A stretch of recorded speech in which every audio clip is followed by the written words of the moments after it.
Hi family. ಇವತ್ತೇನು ಅಂದರೆ ಮನೇಲಿದ್ವಾ, ಇವತ್ತು ಡ್ಯೂಟಿ ರಜಾ, ಅವರು ಗ್ಯಾರೇಜಿಗೆ ಹೋಗಿಲ್ಲ. ಹಾಗಾಗಿ ನಾಳೆ ಹಬ್ಬ ಇತ್ತು, ಅದಕ್ಕೆ ಕಾಯಿ ಕುಯ್ಯೋಣ ಅಂತ ಅಂದ್ಕೊಂಡ್ವಿ. ಸರಿ ಎಳ್ನೀರು ಜೊತೆ ಕುಯ್ಯೋಣ ಅಂಥೇಳಿ ಎಳ್ನೀರನ್ನ ಕೆಡುತ್ತಾಯಿದ್ರು. ನನ್ನ ಚಿಕ್ಕವಳೋಗಿ ತೊಗೊಂಬರ್ತಾಯಿದ್ಲು, ಒಂದೊಂದೇ ತೊಗೊಂಬರ್ತಾಯಿದ್ಲು. ನೋಡಿ ಯಾವ ರೇಂಜಲ್ಲಿದೆ. ಈ ದೊಡ್ಡದು ನಂದೇ ಅಂತೇಳಿ ನಾನೇ ತೊಗೊಂಡು ಹೋದೆ. ಒಂದು 7-8 ಕಾಯಿ ಇದು ಮಾಡಿದರು. ಚಿಕ್ಕ ಚಿಕ್ಕ ನೋವು ಇದಾವಲ್ಲ, ಅವು ಸಖತ್ ಸ್ವೀಟ್ ಇತ್ತು. ಈ ಎಲ್ಲ ನೆನ್ನೆ ತಾನೇ ಇದು ಕಟ್ಟಿ ನೀರು ಬಿಟ್ಟಿದ್ರು. ಕಾಯೆಲ್ಲ ಹಾಗೆ ಬಿದ್ದಿತ್ತಲ್ಲ, ಅದನ್ನು ಹಾಗೆ ನಾನು ತೊಗೊಂಡು ಹೋಗ್ತಾ ಇದ್ದೆ.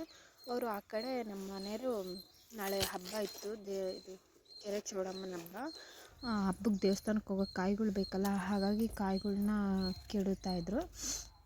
ನನ್ನ ಮಗಳು ಅಲ್ಲಿಂದ ಓಡಿ ಬಂದು ಅವಳು ಕಾಯಿನ ತಗೊಂಡೋಗಿ ಇಡ್ತಾಯಿದ್ಲು.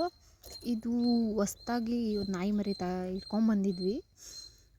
ಫಸ್ಟೊಂದು ನಾಯಿ ಮರಿ ಇಟ್ಕೊಂಡಿದ್ವಿ, ಅದು ಇದು ಗಾಡಿಗೆ ಸಿಕ್ಕಿ ಸತ್ತೋಗ್ಬಿಡ್ತು. ಅದು ಹೋಗಿ ಒಂದು ವಾರ ಆದಮೇಲೆ ಇದನ್ನು ತೊಗೊಂಬಂದ್ವಿ. ಆಮೇಲೆ ನಮ್ಮ ಮನೆಯವರು ಕಾಯಿನ ಹಾಗೆ ಇದು ಕೋಲಲ್ಲಿ ಕುಡ್ಲನ್ನ ಕಟ್ಟಿ ಬೀಳಿಸ್ತಾಯಿದ್ರು.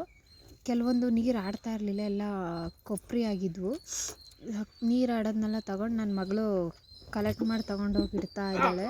ತುಂಬ ಹೆವಿ ಕೆಲಸ ಮಾಡ್ತಾವಳೆ. ನಮ್ಮ ದೊಡ್ಡೋಳು ಇವತ್ತು ಫಂಕ್ಷನ್ ಅಂತ ಹೋದಳು, ಅವರ ಫ್ರೆಂಡ್ ಮನೆಗೆ ಹೋಗಿದ್ದಾಳೆ, ಇನ್ನೂ ಬಂದಿಲ್ಲ. ಅವಳದು ಪಾಲು ಹಾಗೆ ಎತ್ತಿಟ್ಟಿದ್ವಿ. ಇಷ್ಟು ಎಳ್ನೀರು ಕೆಡವಿದ್ರು. ಅದರಲ್ಲಿ ದೊಡ್ಡದೊಂದು ನಂದು, ಈ ಚಿಕ್ಕದು ಕಡಿತಿದ್ದಾರಲ್ಲ ಇದು ನನ್ನ ಮಗಳು ಚಿಕ್ಕವಳ್ದು. ಒಂದು ಲೋಟ ಫುಲ್ಲು ಸಿಕ್ಕಿತ್ತು. ಅವಳು ಎಲ್ಲಿ ಕೊಡದೆ ಖಾಲಿ ಮಾಡಿಬಿಡ್ತಾರೋ ಅಂಥೇಳಿ ಅವ್ರು ಕಡಿತಿದ್ದಂಗೆ ಹೋಗಿ ಲೋಟ ತಗೊಬಂದು ನಿಂತ್ಕೊಂಡಿದ್ಲು. ಒಳಗಡೆ ಹೋಗಿ ಕುಡಿಯೋಕ್ಕಾಗಲಿಲ್ಲ ಅದರಲ್ಲಿ. ಆಮೇಲೆ ಮತ್ತೆ ಒಳಗಡೆಯಿಂದ ಲೋಟ ತೊಗೊಬಂದ್ಲು. ಆ ಲೋಟ ಫುಲ್ ಆಯಿತು. ಎಲ್ಲಿ ಖಾಲಿ ಮಾಡಿಬಿಡ್ತಾರೋ ಅಂಥೇಳಿ ಪಟ ಕುಡಿಬೇಕು ಅಂಥೇಳಿ ಮೊಡ್ಕ ಅಂಥೇಳಿ ಕುಡಿತಾವಳೆ. ಕುಡಿದ್ಬಿಟ್ಟು ಮತ್ತೆ ಆ ಲೋಟದ ಫುಲ್ಲು ಹಾಕಿಸ್ಕೊಂಡ್ಳು. ಅದರಲ್ಲಿ ಗ್ಯಾಪಲ್ಲಿ ನಮ್ಮ ಮನೆಯವ್ರು ಸ್ವಲ್ಪ ಕುಡ್ಕೊಂಡ್ರು. ಆಮೇಲೆ ಅವಳದೊಂದೇ ಕಾಯಲ್ಲಿ ಗಂಜಿ ಇದ್ದಿದ್ದು, ನಮ್ಮದೆಲ್ಲ ಕಾಯಿಯಾಗೋಗಿತ್ತು. ಆ ಕಾಯಿನೇ ನಾವು ತೋಡ್ಕೊಂಡು ತಿಂದ್ವಿ. ಇವಳಿಗೆ ಮಾತ್ರ ಆ ಗಂಜಿನ ತೆಗೆದುಕೊಟ್ವಿ. ನಮ್ಮ ಮನೆಯವರು ಆ ನಾಯಿ ಇತ್ತು, ಆ ನಾಯಿಗೆ ಸನ್ನೆ ಮಾಡ್ತೀನಿ ಅಂತ ಆ ನಾಯಿಗೆ ಇದು ಮಾಡ್ತಾಯಿದ್ರು. ಇಲ್ಲಿದೆ ನಾವು ಇವಾಗ ಮನೆ, ಅದೇ ತೋಟದಲ್ಲಿ ಇದು ಮಾಡ್ಕೊಂಡಿದ್ದೀವಿ ಅಂತ ಅನ್ನಲ್ಲ, ಇದೇ ನಮ್ಮ ಮನೆ. ಸೊ ಹೆಂಗಿದೆ ನೋಡಿ ನಮ್ಮ ಮನೆ. ಮತ್ತು ಆ ದೊಡ್ಡ ಕಾಯಿ ನಂದೇ ಅಂತ ಅನ್ನಲ್ಲ, ಅದನ್ನು ನನ್ನ ಕಾಯಿನ ಕಡಿತಾ ಇದ್ದಾರೆ.